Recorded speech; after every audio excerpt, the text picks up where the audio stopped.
And, we talked last time about multiple different things, the projects about Fabulingo, but our news today is the teacher dashboard has launched. You got to be Yeah, excited. yeah, very excited. So we have released to the public, gone live with the teacher dashboard. We sent out a notice to a lot of the teachers who've been on the waiting list now for almost 12 months. So pretty exciting. Um, this is something we've been working on now for a couple of years. It's the culmination of a whole lot of market research, understanding that teachers could really use Fabulingua in their classes. And it's focused very much on this sort of kindergarten through elementary school space where we're seeing a absolute surge in demand from dual language schools, from immersion schools, from English as a second language schools or classes. So pretty excited, pretty excited. And talk about specifically what makes it great about teacher dashboard is finally teachers can see what their students are doing that have downloaded this app and make that Yeah, connection. no, so yes, exactly. So, originally Fabulingua was designed for families. You would download it from the App Store or Google Play. You would create an account. You got up to 6 profiles for your different kids. And it was very much a way for parents to introduce second language, Spanish in this case, to their kids. And what we found is that teachers found the product, got really excited about it, and said, boy, I would love to be using this in class. I love story-based learning. I love that you're using the second language acquisition principle known as comprehensible input.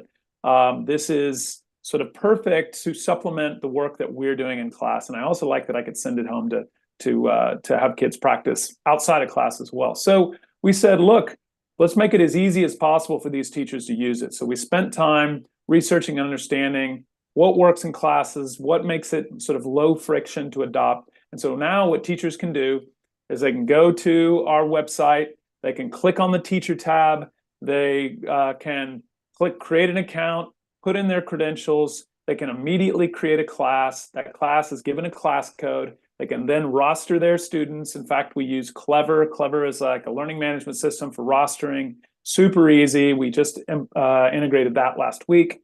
And next thing you know, they can download these on their devices in class. And all these kids now are pretty much one-to-one devices in classes.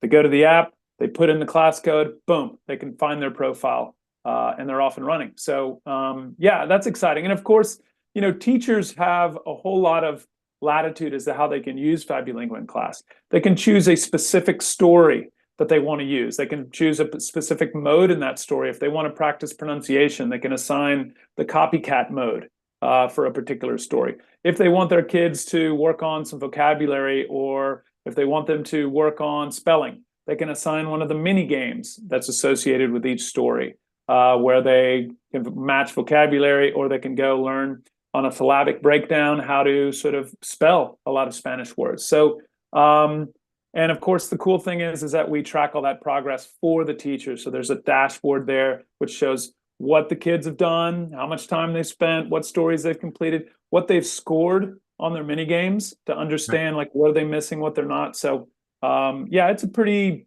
it's sort of the full realization of our vision to be able to serve multiple channels, families and teachers and kids with Fabulingua. So let's say certain people have already downloaded the app, right? And they're in that school. They're able to uncover that they already have the app, some of the Yeah, kids. yeah, they can. So if they've already got the app, if they're in that particular school, they can end up linking their family account to the teacher account so that the teacher can be able to see what progress they're making at home, what they've done before, which is really cool. Yeah, so it's and of course what we're seeing is that there's this cross-pollination which occurs, which is that when teachers find Fabulingua and they put it in the hands of the kids, okay, all of a sudden these kids are playing a mobile game in class to learn Spanish. They get very jazzed, very excited about this. The parents find out, so then sort of teachers are talking to parents, and parents are talking to teachers about sort of this new way to learn a language for kids, and we're getting some sort of viral sharing as a result, not only within schools, within classes, but from school to school. So it's pretty, it's a really exciting time for us. I think we're entering sort of a new opportunity for sort of consistent growth over the long term, starting with Spanish, and then soon it'll be English as a second language, and then we'll move to other international markets teaching new languages. And what you're seeing is that once one school talks about it, the other school finds out about it. That's what you've seen. Particularly in districts, what we see is a teacher will find Fabulingua in a particular school, let's say in an elementary school, and she'll tell other teachers within that school. Next thing you know, we've got several accounts created with that school. Then within that district, there'll be a conversation with maybe other elementary schools because these teachers do share best practices. And so then other elementary schools will learn about Fabulingua, and before long, oftentimes it can bubble up to the district level and they say, well, we should sort of have this district wide. But you said you've had a couple of school districts go district wide, and that we've had our first school district was 3 weeks ago in Oak Park, Illinois, right outside of Chicago, and Oak Park 97 ISD, and they have adopted Fabulingua, and I believe they started using it this week once we had sort of Clever and class codes in. Yeah.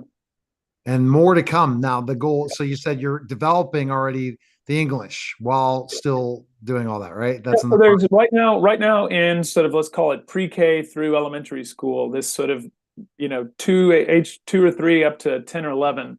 There are 5 million kids studying, call them world languages. So typically it's Spanish, but it could be Mandarin, it could be a Vietnamese, but the large portion is Spanish. And then we have another 5 million and growing, which are learning English as a second language. So it's probably, it's our immigrant population. They're coming here, they're young with their family, and, learning English is sort of an existential way for them to assimilate into our society and for them to be able to sort of excel over time. And particularly, not only in our education system, but sort of socially, professionally. So that's a really important thing for us. And that is a product that we'll be releasing later this year, teaching English as a second language. And we'll be targeting the same sort of schools that have those programs and helping out the teachers there. Oh, wow. So this is happening this year. Yes. We didn't have that announcement. So that is an announcement. You can't give us a specific date, but it's happening. Yes, by the end of the year, I want to be live offering this to schools through our teacher dashboard. And that is unbelievable because that's a need. That's a big need. The ESL, English second language. Yes, and of course, when you build that product, which is really just sort of flipping our existing product on its head, same story, same game development, same game design. We've purposely built our technology platform to be very efficient in terms of going from language to language to language.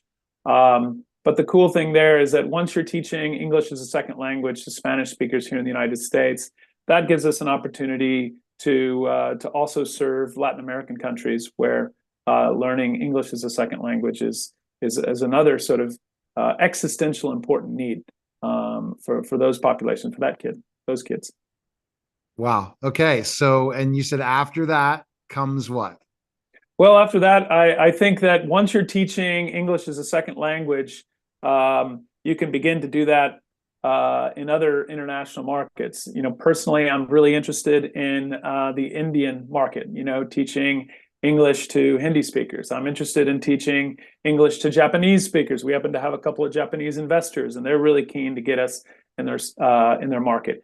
English to Mandarin, English to Indonesian, which is another big Asian market. So there's really not a product or platform that is focused and designed for this sort of pre-K through elementary school segment that can go into schools as easily as it can get into the hands of parents and families. It's story-based learning. It's a mobile game. It's a completely different approach to teaching a new language, but it's based on second language acquisition science. So we feel like we really have a unique offering and a unique distribution channel through these teachers and schools that can lead to success. So, and the reason is you're focusing on early childhood to elementary. That no one's focusing on that market in a way that's gaming And education and gaming. There you Yeah, go. well, I mean, it's just, we teach through stories, and it's a really effective way to teach. And then we said to ourselves, so well, why don't we make a game of this? Because kids love games. Mobile games are ubiquitous. They're not going away. It's a $250 billion market and growing. We've got a language learning market that's a $140 billion market that's growing. So these are big these are big mega trends that we are sort of sitting at the intersection of, and most importantly, it's really appealing to kids. So if you can engage, your learners, right, and you can consistently have them coming back to learn more, then you've got a very effective solution.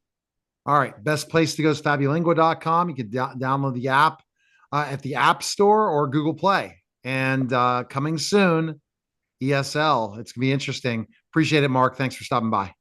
Thank you, Neil. You're listening